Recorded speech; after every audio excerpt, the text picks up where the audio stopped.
রাধে রাধে। তো আজকে জানবো শ্রীমদ্ ভাগবত গীতার জন্মকথা।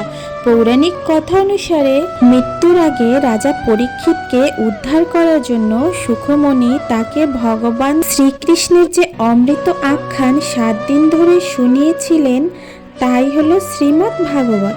রাজা পরীক্ষিতকে সুখমণি ভাদ্র মাসের শুক্লপক্ষের নবম দিনে ভগবানের সেই অমৃত আখ্যান শোনাতে শুরু করেন এবং তা ভাদ্র মাসের পূর্ণিমার দিন শেষ হয়েছিল।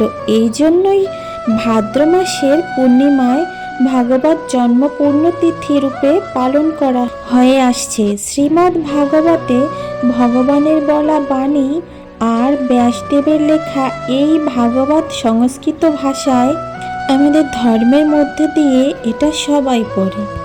এটা বলা হয় যে ভাগবত পাঠ করলে সব পাপ দূর হয়ে যায়, তাই সবার জীবনে একবার ভাগবত পাঠ করলে বা শুনলে তার সমস্ত পাপ দূর হয়ে যায়।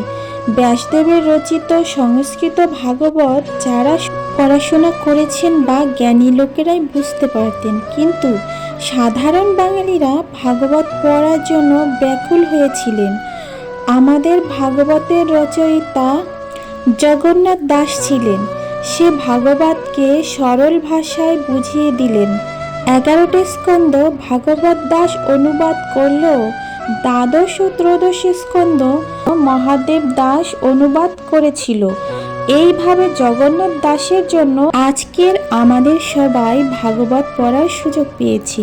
তো সবাই বলো জয় গীতা, জয় গোপাল।